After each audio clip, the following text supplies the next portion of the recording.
Hi everyone, welcome back to Geeks Idea, a channel of learning and imparting knowledge. आज हम एक नई series start करने जा रहे हैं मैथमेटिक्स, जो कि बैंक एग्जाम में कंपलसरी पार्ट होता ही है, लेकिन क्लास फोर्थ के एग्जाम भी होने वाला है, उसमें अभी ये सिलेबस में मेंशन है। तो जो भी एस्पिरेंट्स क्लास फोर्थ की प्रिपरेशन कर रहे हैं, बैंक एसोसिएट या बैंक पीओ की प्रिपरेशन कर रहे हैं, उनके लिए बहुत ही फायदेमंद होगा। तो आइए स्टार्ट करते हैं। स्टार्ट करने से पहले चैनल को ज़रूर सब्सक्राइब कीजिए और वीडियोज़ को जितना हो सके लाइक और शेयर कीजिए।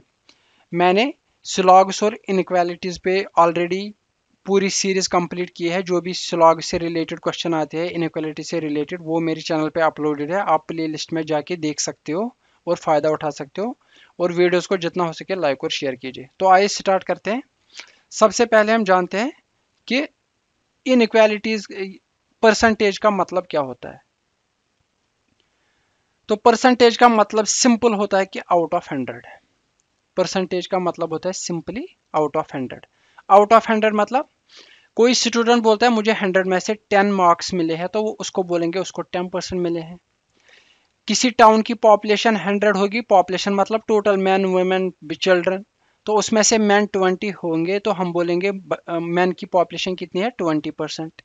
इसी तरह किसी स्कूल की पॉपुलेशन 100 होगी, तो वहाँ पे बॉयज़ 25 होंगे, हम बोलेंगे बॉयज़ की पॉपुलेशन है 25%। इसी तरह किसी स्कूल में 100 पॉपुलेशन होगी, 50 वहाँ पे गर्ल्स होंगी, तो हम बोलेंगे गर्ल्स की पॉपुलेशन है 50%। इसी तरह किसी को 100 में से 100 मार्क्स मिलते हैं, हम बोलते हैं उसकी 100% मार्क्स मिले हैं। तो यह है सिंपल सा मीनिंग किसका, परसेंटेज का।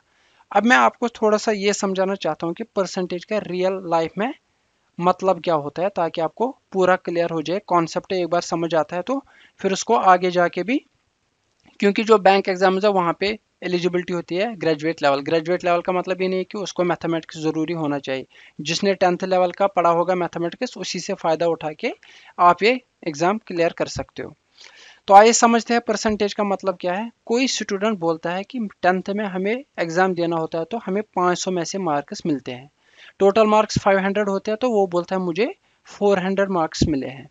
फिर उसको बोलते हैं कि ज़रा परसेंटेज बता भाई। वो बोलता है मुझे 500 मिले, 500 में से कितने मिले हैं, 400। फिर उसको ऐसे लिखूंगा मैं, 400 मिले हैं 500 में से, मल्टीप्लाई करता है 100, ऐसे वो परसेंटेज निकालता है। वो बोलता है मुझे 80% मार्क्स मिले हैं। इस 80% का मतलब क्या है। अगर हम आउट ऑफ 100 की बात करते हैं, तो यहाँ पे तो मैंने 500 की बात की। इस 80% का मतलब क्या है। 80% का मतलब ये हुआ, अगर मैं टोटल मार्क्स, क्योंकि नीचे क्या लिखा जाता है, टोटल मार्क्स या टोटल पॉपुलेशन, जो भी जिस चीज़ की भी परसेंटेज निकालनी होगी उसका टोटल नीचे लिखा जाता है डिनोमिनेटर में। और जो ऑब्टेन या जो किसी टाउन की किसी चीज़ की पॉपुलेशन होगी, चाहे बच्चों की, गर्ल्स की, बॉयज़ की, या मार्क्स होंगे, ऑब्टेन मार्क्स होंगे, वो ऊपर न्यूमरेटर में लिखा जाता है। तो इस 80% का परसेंटेज का मतलब ये है, जो ये टोटल है 500, अगर मैं इसको कन्वर्ट करूंगा 100 में, क्योंकि परसेंटेज का मतलब ही होता है 100 आउट ऑफ 100। अगर इस टोटल को मैं कन्वर्ट करूंगा 100 में, तो ये 400 किस में कन्वर्ट हो जाएगा, 100 में तो कंप्लीट नहीं, कन्वर्ट नहीं हो जाएगा। क्यों, क्योंकि 400 से कम है। अगर 500 बराबर आते तो हम बोलते 500 में से 500 आए तो 100 यहाँ पे भी होता। इसी तरह 500 में से सिर्फ 400 मार्क्स मिले हैं, तो 500 को अगर मैंने कन्वर्ट किया 100 में, ये 400 किस में कन्वर्ट हो जाएगा। तो ये मैं आपको यहाँ पे समझाना चाहता हूँ। 500 को मैं ऐसे हंड्रेड्स में कन्वर्ट करूंगा, कितनी बार, जब 100 को 5 बार ऐड किया जाएगा, वो क्या बन जाएगा, वो बन जाएगा 500। अब मैं बोलूँगा मुझे आउट ऑफ 100 कितने मार्क्स मिले हैं। फिर से बोलूँगा आउट ऑफ 100 कितने मार्क्स मिले हैं, आउट ऑफ 100 कितने मार्क्स मिले हैं, आउट ऑफ 100 कितने मार्क्स मिले हैं, ताकि उनका टोटल कितना बन जाए, क्योंकि टोटल मार्क्स है 400। अगर मैं आउट ऑफ 100 रखूँगा x, तो मुझे हर किसी 100 का x रखना होगा। तो x कितनी बार है, x है 5 बार। कितना मिलना चाहिए टोटल, 400। इसका मतलब x का वैल्यू आएगा 400 डिवाइडेड बाई 5, वही हो गया 80%। ये है रियल लाइफ का मतलब 80% का। यानी कि टोटल को अगर 100 में कन्वर्ट करेंगे, जो ऑब्टेन्ड होगा उसको किस में कन्वर्ट, वो किस चीज में कन्वर्ट हो जाएगा, इसको बोलते हैं परसेंटेज। अब जो वेरी वेरी इंपॉर्टेंट है, जो कि एग्जामिनेशन में एक्चुअली काम आता है, वो है percentage versus fraction. Percentage of fraction की जो रिलेशन है, ये एक्चुअली एग्जामिनेशन में पूछी जाती है। परसेंटेज हो, चाहे रेशियो प्रपोर्शन हो, चाहे प्रॉफिट लॉस हो, प्रॉफिट या लॉस के जो एग्जांपल्स आते हैं, चाहे एवरेज की प्रॉब्लम्स आती हो, या चाहे लास्ट पे डीआई डेटा इंटरप्रिटेशन की एग्जांपल्स आती हो, उसमें सबसे ज़्यादा काम आता है परसेंटेज वर्सेस फ्रैक्शन, और इसी से रिलेटेड क्वेश्चन पूछे जाते हैं। ये मैं पहले सबसे पहले यहाँ पे बोलते हैं हम 100% का मतलब क्या है, 100 आउट ऑफ 100। तो जब इसको सिंपलीफाई करते हैं तो ये बन जाता है 1/1, that means 1। That means 100% fraction में क्या बन गया, 1। ये यहाँ पे फ्रैक्शन है। 50% का मतलब है 50 आउट ऑफ 100, तो ये इसको सिंपलीफाई करके ये क्या बन जाता है, 1/2। इसी तरह 25 बन जाता है 1/4, 1/5, 1/10। ये है फ्रैक्शन का, फ्रैक्शन और परसेंटेज की रिलेशन। इसको मैं रियल लाइफ की एग्जांपल से समझाना चाहता हूँ ताकि आपको अच्छे से समझ आए और आपको याद रखना आसान हो जाए। मैं एक एग्जांपल लेता हूँ एक केक की। किसी का बर्थडे है तो उसने एक केक लाया, वो बोलता है मैंने फुल केक लाया। किसी भी चीज का फुल या किसी भी चीज का कंप्लीट होना, उसको बोलते हैं 100%। 100%, या उसको फ्रैक्शन में 1 बोलते हैं। जब मैंने बोला कि मैंने एक केक लाया, उसका मतलब क्या था, उस एक केक का मतलब था पूरा का पूरा केक। तो कोई भी चीज कंप्लीट जब होगी या कोई भी चीज फुल जब होती है हमारे पास, चाहे वो खाने की चीज हो या चाहे और कोई चीज हो, कोई भी चीज जो अब हमारे पास फुल होगी या कंप्लीट होगी, उसको हम बोलते हैं 100% या फ्रैक्शंस में 1 बोलते हैं।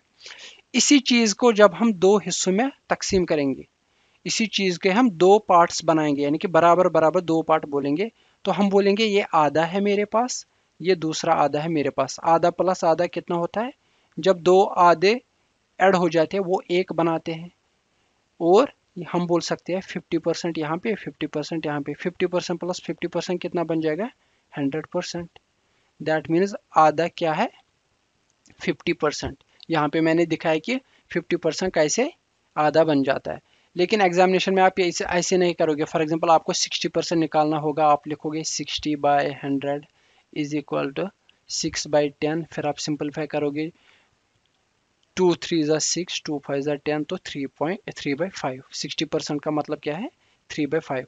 एग्जाम जो बैंक एग्जाम्स है वहाँ पे इतना टाइम नहीं होता है, वहाँ पे ज़्यादा से ज़्यादा एक क्वेश्चन करने के लिए आपको 35 सेकंड्स मिलते हैं। ये बहुत ही ज़रूरी है, टाइम मैनेजमेंट बैंक एग्जाम्स में सबसे ज़रूरी होता है। तो पहले कॉन्सेप्ट समझना है, फिर इन वैल्यूज़ को सिंपली मगअप करना है कि कौन सा किस परसेंटेज का वैल्यू क्या फ्रैक्शन है, ये सिंपली मगअप करना है। ये सिंपली आपको याद रखने ही रखने हैं, लेकिन कॉन्सेप्ट समझने के बाद। इसी तरह इसी केक के अगर मैं बराबर 4 हिस्से करूंगा, तो मैं बोलूंगा ये हिस्सा जो है ये 1/4 पार्ट है, ये भी 1/4 है, ये भी 1/4 है, ये भी 1/4 है। या मैं बोल सकता हूँ ये 25% है, 25% है, ये भी 25 है, ये भी 25 है। 25% कितनी बार है, 4 बार, तो ये बन जाएगा 100%।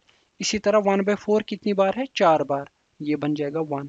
तो फ्रैक्शन क्या हो गया, 25% का मतलब क्या है, 1/4। 1/4। इस तरह हम देखते हैं कि परसेंटेज ऑफ फ्रैक्शन का रिलेशन आपस में क्या है, जो कि एग्जामिनेशन में बहुत ही ज़रूरी होता है। तो मैंने आपको समझा कि फ्रैक्शन कैसे निकाला जाता है, सिंपलीफाई किया जाता है। आप एग्जामिनेशन में आप अगर आप बोलोगे कि मैं 33.33% खुद निकालूंगा सिंपलीफाई करके, तो बहुत ही टाइम कंज्यूमिंग होता है। सिंपली मैंने बोला आपको कॉन्सेप्ट समझने के बाद सिंपली बहुत सारी चीज़ें याद करनी होती है। फॉर एग्जाम्पल आपको, आप तो मल्टीप्लिकेशन हर किसी को आता होगा। अब कोई बोलेगा मैं 30 का टेबल, मल्टीप्लिकेशन टेबल क्यों याद करूं, लेकिन एग्जामिनेशन में सबसे ज़रूरी बात क्या होती है, टाइम की बात होती है। तो इसलिए मल्टीप्लिकेशन टेबल याद करने होते हैं। इसी तरह कोई बोलेगा मैं स्क्वायर्स खुद निकाल सकता हूं क्योंकि मुझे मल्टीप्लिकेशन टेबल आते हैं, लेकिन जितना टाइम आपको निकालने में लगेगा उससे बेहतर है कि आप सिंपली उनको याद करो। सिंपली आपको पता हो जाएगा 40 का स्क्वायर क्या है, 35 का स्क्वायर क्या है, जब आपको याद होगा। इसलिए बैंक एग्जाम्स में सबसे ज़रूरी बात यह होती है कि आपको बहुत सारी चीज़ें याद करनी होती है। तो अब सिंपली मैंने यहाँ पे लाया है कि बहुत सारे इंपॉर्टेंट फ्रैक्शन जो है, जो एग्जामिनेशन में पूछी जाती है, वो मैंने यहाँ पे रखी है, आपको इनको याद करना है। कॉन्सेप्ट मैंने समझा, अब याद करना भी ज़रूरी है। फॉर एग्जांपल यहाँ पे 100% मैंने अभी समझा कि 100% का मतलब होता है 1। 100% का मतलब होता है 1। इसी तरह 50% का मतलब मैंने समझाया 1/2। इसी तरह 40% का मतलब है 2/5, जो कि इंपॉर्टेंट वेरी वेरी इंपॉर्टेंट जो बहुत सारे एग्जामिनेशन में पूछे जाते हैं वो है 8.33%, जो कि 1/12 है। 12.5% का मतलब है 1/8, वेरी वेरी इंपॉर्टेंट। 16.67 का मतलब है 1/6, वेरी वेरी इंपॉर्टेंट। इसी तरह 62.5 वेरी वेरी इंपॉर्टेंट, 5/8। इसी तरह 37.5 3/8। ये मैं वो बता रहा हूँ जिससे क्वेश्चन पूछे गए हैं एग्जामिनेशन में और वेरी इंपॉर्टेंट भी है, याद करना। इसी तरह 87.5 का मतलब है 7/8। हम आगे जाके जब क्वेश्चंस करेंगे आपको पता चलेगा कि इन फ्रैक्शंस को याद रखने का वैल्यू कितना ज़रूरी है। तो ये थे कुछ इंपॉर्टेंट फ्रैक्शंस। अगर आपको कुल फ्रैक्शन चाहिए, यहाँ पे मैंने टेबल एक लाया है, तो इनको कैसे याद देख सकते हो। यहाँ से आपको न्यूमरेटर रखना है और यहाँ से आपको डिनोमिनेटर रखना है। फॉर एग्जांपल आपको 100% देखना है, तो 100% किस कॉलम के नीचे, 1 के कॉलम, और रो कौन सा है, 1। तो 100% का मतलब है 1/1। इसी तरह अगर आपको 20% देखना है, तो ये किस कॉलम है, 1 कॉलम है, और रो कौन सा है, 5। दैट मीन्स 1/5 का मतलब है 20%। जो ग्रीन में मैंने लिखा है वो वेरी वेरी इंपॉर्टेंट है। 16.66% का मतलब है 1/6। इसी तरह 1/7 का मतलब है 14.28। 1/8 का मतलब है 12.5, ये मैंने इससे पहले भी दिखाया चार्ट। 1/9 का मतलब है 11.11। इसी तरह आप देख सकते हो 2/9 22.22। इसी तरह 3/9 33.33, 44.44। तो ये आप ऐसे याद रख सकते हो। 1/9 की सीरीज आप ऐसे याद रख सकते हो। 1/9 को 11.11 याद रखना है। 2/9 का मतलब क्या है, 2/9 का मतलब है 1/9 को 2 से मल्टीप्लाई करना। दैट मीन्स 11.11 को आप 2 से मल्टीप्लाई करोगे, वो बन जाएगा 22.22।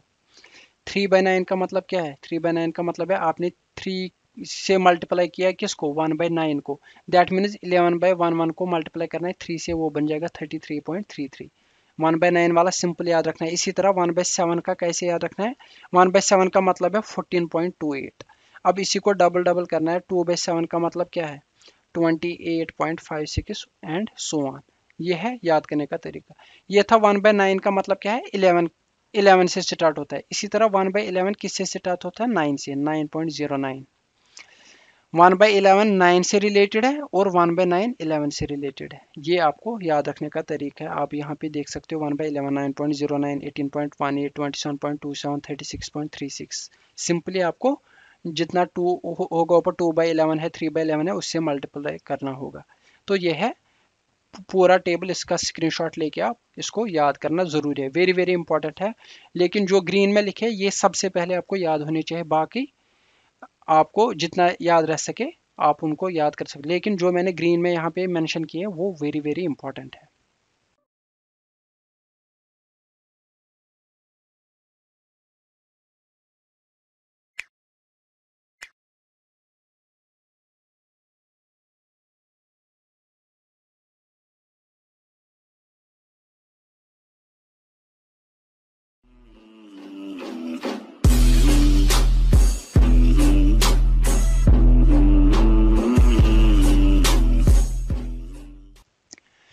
अब कुछ एग्जांपल्स करते हैं। फॉर एग्जांपल परसेंटेज निकालते हैं। यहाँ पे मैंने लिखा है कि x परसेंटेज ऑफ y निकालनी है।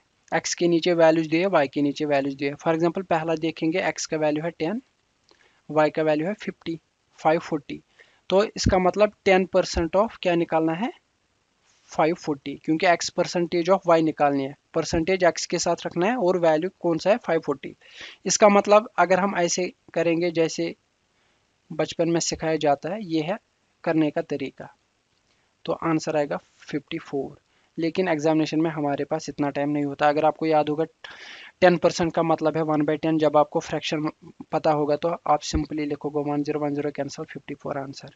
इसी तरह अगर आपको 20% निकालना होगा, आप लिखोगे 20/100 मल्टीप्लाइड बाय 500, तो आप 2020 कैंसिल, फिर लिखोगे आप 100। लेकिन अगर आपको पता होगा 20% का मतलब है 1/5, 1/5 किसका निकालना है, 500 का, सिंपली 100। इसी तरह यहाँ पे पॉइंट्स में है 12.5% निकालना है 400 का। अगर आप ऐसे करोगे 12.5%, पहले ही मुश्किल लग रहा है क्योंकि पॉइंट्स में आ रहा है। लेकिन अगर आपको याद होगा 12.5% का मतलब है 1/8, आप सिंपली करोगे 1/8 मल्टीप्लाइड बाई 400। देखो फ्रैक्शंस और उसका वैल्यू कितना ज़रूरी है, कितना याद करना ज़रूरी है। 8 5 40, 8 0 50 आएगा आंसर। इसी तरह 11.11 का मतलब क्या है, 1/9, तो 360 निकालना है, तो 9 4 36, 9 0 0 आंसर। लेकिन अगर आप ऐसे करते हैं 11.11 डिवाइड बाई 100 मल्टीप्लाइड बाई 360, आपको पता नहीं कितना टाइम लगता। ये है फ्रैक्शंस और परसेंटेज की जो रिलेशन है उसको याद करने का वैल्यू। अब यहाँ पे कुछ वैल्यूज दिए गए हैं, होम एक्सरसाइज है, ये आप खुद कीजिए। जितनी प्रैक्टिस हो जाती है मैथमेटिक्स में या बैंक एग्जाम्स में उतना फ़ायदा होता है स्टूडेंट को। तो इसका स्क्रीनशॉट लेके आप प्रैक्टिस कर सकते हो या वीडियो को पॉज करके आप प्रैक्टिस कर सकते हो। होप आपको ये वीडियो बहुत ही अच्छा लगा होगा। वीडियो को जितना हो सके लाइक और शेयर कीजिए और चैनल को सब्सक्राइब ज़रूर कीजिए। मिलते हैं अगले वीडियो में। Thank you very much.